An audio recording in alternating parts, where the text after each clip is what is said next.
In an Australian first, the country Liberal opposition in the Northern Territory plans to introduce prison farms for chronic alcoholic offenders.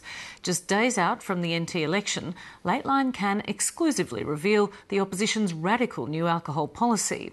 Apart from the so-called mandatory rehabilitation prison farms, the CLP's policy also calls for the possible scrapping of restrictions on alcohol sales, and social clubs with poker machines could be reinstated in some communities.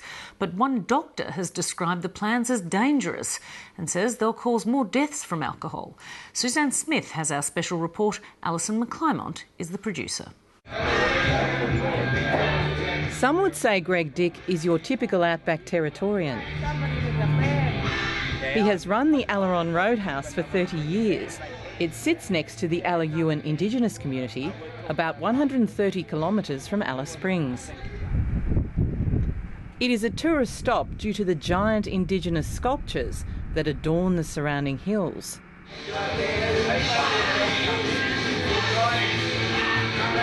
But one tourist dog came to a very tragic end recently at the hands of Greg Dick's pet wedge-tail eagle. Bozo. Come on. A person here one day with a chihuahua on their leash taking a photo, and he put his claw through its eye, pulled it in and killed it in less than 20 seconds and gutted it. He had the most beautiful feed. I thanked the people for it. They were crying, jumping up and down and crying, but what could you do? Yeah, unreal. Hey, mate. Greg Dick, a country Liberal Party supporter, doesn't like the current Labor government's so-called banned drinkers register. There are 2,369 people on the register in the NT. They are people who have been found drunk and disorderly at least 3 times in a 6-month period, or have been referred by their doctor or police. They cannot buy grog from any takeaway outlet.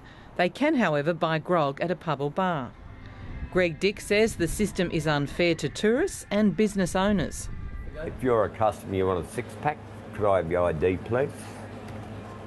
I put it in here. This is how it works. You have to do all this crap, which I don't believe in, just to get a 6-pack of beer. Doesn't matter who it is, a tourist or what.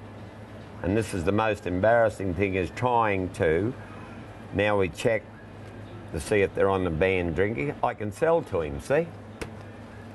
Now, it would come up red if he was banned. And that's how it works. But you imagine trying to explain that to a tourist? No, you got an ID? What about the Swiss people that day? I'm not buying drugs. I said, no, it'd be easier to sell drugs. I don't need a camera. I don't need anything like this. I don't need your ID. Pay me the cash and piss off. And they cracked up. They thought, yeah, you're right, mate. The banned drinkers list and all the current alcohol restrictions placed on Indigenous communities will be reviewed if the CLP win power on August 25th. We'll be reviewing all the current restrictions. Sadly, Susie, the restrictions as we see them aren't working. You've got currently 64% of people on the banned drinkers register are still accessing alcohol. So what's happening is, you know, it may work in some areas in a minute way, but we still have a major problem. We've got assaults are up in the Territory by 10% over the last 9 months. The measures put in by the current government simply are not achieving what they or the community expects. The CLP will go further.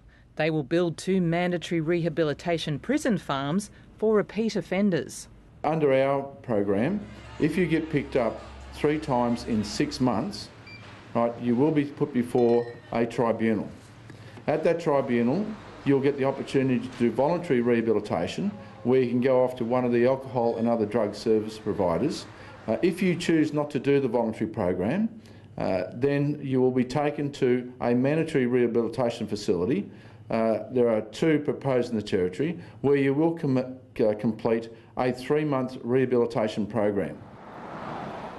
Lateline understands the proposed locations are Tea Tree in the centre and Katherine, at an approximate cost of $80 million to run.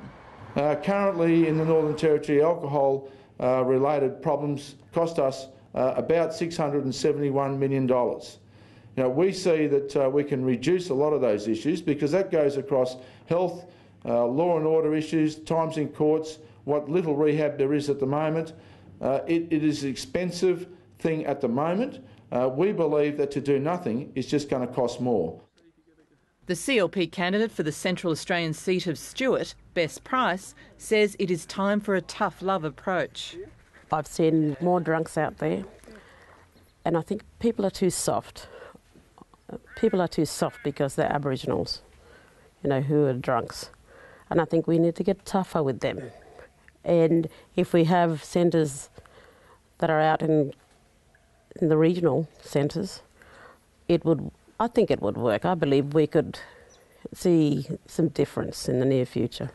What that amounts to is throwing the baby out with the bathwater. There's no evidence that the prison farm approach is going to work. Even if you took every one of the dependent drinkers now, and there's thousands of them in the Northern Territory, and put them in prison farms for 3 months, when they get out, because they're only talking 3 months, when they get out at 3 months, the vast majority of those people will immediately relapse.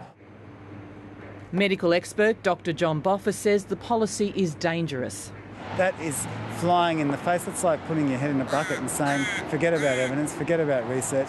You know, we know what's best. This is what we're going to do. This is what's popular. This is what might win us the election. We think we actually don't care if it doesn't work, and we don't care what all the evidence says. I think it's actually bordering on criminal that they could even consider doing that, because people will die as a result of those policies if they get into power. Dr Boffa says the CLP has not given the Banned Drinkers Register time to work. There's good early signs. You wouldn't want to get rid of that at the moment. The photo ID system, people have got used to it.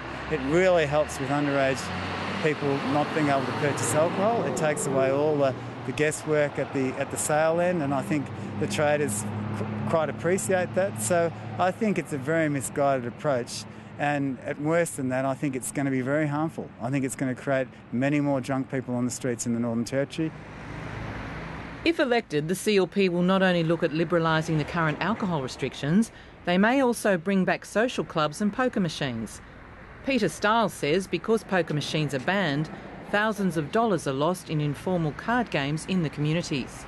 If people want social clubs, and there have been some indications where people have indicated they would like to have, a proper social club, and we're talking about, a purpose-built facility where they could actually consume alcohol in a responsible manner. And it really boils down to accountability, responsibility and consequences. And if there are people in the community, if there are elders in the community who would like to do that, then I think it's behaving on us as a government to consult with those people and come up with a strategy and a plan where you can actually control what's happening in those communities. However, if the majority of the community didn't want it, then that won't happen. Whether these far-reaching changes will take place will be decided after the August 25th poll. Suzanne Smith, Lateline.